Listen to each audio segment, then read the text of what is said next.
అమరావతి రాజధానిలో గణతంత్ర దినోత్సవ వేడుకలు అంగరంగ వైభవంగా చేపట్టారు. ఈ నేపథ్యం చూసుకున్నట్లయితే ఇప్పటికే రిహార్సల్ కార్యక్రమం అత్యంత వైభవంగా చేస్తున్నారు. ఎక్కడ కూడా ఇటు రిహార్సల్ నేపథ్యంలో వారి యొక్క ధైర్య సాహసాలు అన్నీ కూడా ఈ కవాతు చేసే పరిక్రమంలో అన్నీ కూడా కనిపిస్తుంది. సో ఈ నేపథ్యంలో 24న కూడా ఇటు డ్రెస్ రిహార్సల్ కూడా జరుగుతుంది. 26న గణతంత్ర దినోత్సవాలు అంగరంగ వైభవం జరుగుతుంది. ఈ ఏర్పాట్లు కావచ్చు, ఇక వేడుకల నేపథ్యంలో మనతో మాట్లాడడానికి ఐజీపీ రాజ్ కుమార్ అని వారు మాట్లాడే ప్రయత్నం చేద్దాం.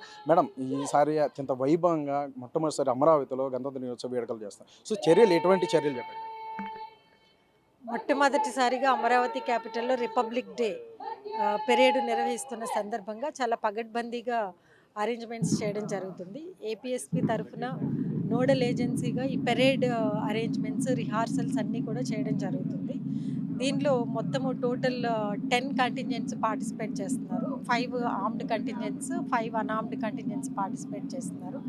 అమరావతి రీజియన్లో జరగడం అనేది చాలా సంతోషకరమైన విషయం. ఎందుకంటే వాతావరణం చాలా ఆహ్లాదకరంగా ఉండడం, ఓపెన్ ఏరియా అవడం వలన ఈ కంటింజెంట్ పార్టిసిపెంట్స్ కూడా అసలు అలసట అనేది లేకుండా చాలా చక్కగా మంచి బ్రీజ్ అనేది వస్తుంది. మార్నింగ్ ఈవినింగ్ రెండు ప్రాక్టీసెస్ చేసినప్పటికీ ఎటువంటి అలసట లేకుండా చక్కగా ప్రాక్టీస్ చేయడం జరుగుతుంది. దీనికి సంబంధించి అన్ని లైన్ డిపార్ట్మెంట్స్తో కూడా కోఆర్డినేషన్ మీటింగ్స్ కూడా కండక్ట్ చేయడము, ఆల్ నెససరీ అరేంజ్మెంట్స్ అన్నీ కూడా చేయడం జరిగింది. ఈ గణతంత్ర వేడుకలను తిలకించడానికి కూడా చాలా పెద్ద ఎత్తున కూడా సాధారణ ప్రజలు కూడా వస్తున్నారు. ఆ దృష్టిలో ఎటువంటి చర్యలు చెప్పండి? అంటే traffic law and order arrangements అన్నీ కూడా గుంటూరు ఎస్పీ ఆధ్వర్యంలో అన్నీ జరుగుతున్నాయి. మన రాష్ట్ర డీజీపీ శ్రీ హరీష్ కుమార్ గుప్తా ఐపీఎస్ గారి ఆదేశాల మేరకు అన్ని సెక్యూరిటీ అరేంజ్మెంట్స్ అలాగే ground arrangements APSP take care చేస్తుంది. So all arrangements are in proper place. ఈ ఫైనల్ రిహార్సల్ ఎప్పుడు అయిపోతుంది?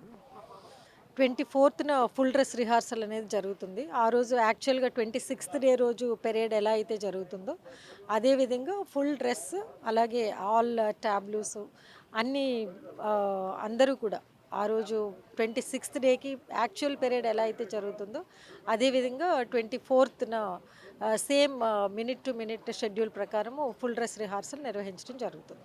గవర్నర్ కావచ్చు, అలాగే సీఎం చంద్రబాబు నాయుడు కావచ్చు, వివిధ మంత్రులు, ఎమ్మెల్యేలు కావచ్చు, అలాగే 500 మంది పైన ప్రముఖులు కూడా వస్తున్నారంటూ కూడా చెప్తున్న అంటే సమాచారం. ఈ నేపథ్యంలో వారి దృష్ట్యా ఇటువంటి ఇటు చర్యలు కావచ్చు, భద్రతల దృష్టి కావచ్చు, ఇవన్నీ కూడా ఎట్లా అంటే ఆల్ విఐపీస్కి అలాగే వివిఐపీస్కి అందరికీ కూడా డెసిగ్నేటెడ్ ప్లేసెస్ విఐపీ గ్యాలరీస్లో ఏర్పాటు చేయడం జరిగింది.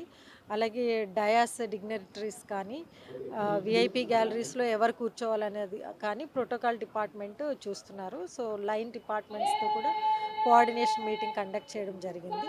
సో అందరికీ తగిన విధంగా పబ్లిక్ కానీ స్టూడెంట్స్ కానీ అందరూ వచ్చినా అకామిడేట్ చేయడానికి వీలుగానే అన్ని అరేంజ్మెంట్స్ ఇక్కడ చేయడం జరిగింది. ఐజీపీ రాజ్ కుమార్ గారు చెప్పుకొస్తున్నారు. ఏదైతే గణతంత్ర దినోత్సవ వేడుకలు అనేవి ఈ అంగరంగ వైభవంగా అమరావతి రాజధానిలో చేపడుతున్నారో, అయితే ఇప్పటికే ఇటు గవర్నర్ అబ్దుల్ రజీల్ అలాగే గౌరవ వందనం అనేది స్వీకరిస్తారు. జాతీయ యొక్క జెండాను ఆవిష్కరణ ఇస్తారు. అలాగే రాష్ట్ర ప్రజలను ఉద్దేశించి ప్రసంగిస్తారు. అలాగే ముఖ్య అతిథిగా సీఎం చంద్రబాబు నాయుడు, వివిధ మంత్రులు, ఎమ్మెల్యేలు అందరూ కూడా వస్తారు. సో వారికి భద్రత దృష్టి కావచ్చు, ఎవరు ఎక్కడ కూర్చోవాలి, ఒక ప్రోటోకాల్ నేపథ్యం, ఒక డిజిగ్నేషన్ రాపడంలో అన్నీ కూడా ఏర్పాటు చేస్తాం. అలాగే ఇటు సాధారణ ప్రజలు కూడా చాలా పెద్ద ఎత్తున వచ్చే నేపథ్యం కనిపిస్తుంది. కాబట్టి లా అండ్ ఆర్డర్ ఇష్యూ ఎక్కడ జరగకుండా అలాగే వారి యొక్క భద్రత దృష్ట్యా కూడా అనేక చర్యలు అన్నీ కూడా ప్రభుత్వం నుంచి, అలా పోలీసు నుంచి కూడా అన్నీ కూడా చేపట్టామని చెప్పుకొస్తున్నారు. సో ఏదేమైనా సరే ఈసారి గణతంత్ర వేడుకలు అనేది ప్రజా రాజధాని అనేటువంటి అమరావతిలో అంగరంగ వైభవంగా జరుగుతుందని తెలుస్తుంది. కెమెరా పర్సన్ ఫణితో ప్రవీణ్, తెలుగు 360 అమరావతి నుంచి.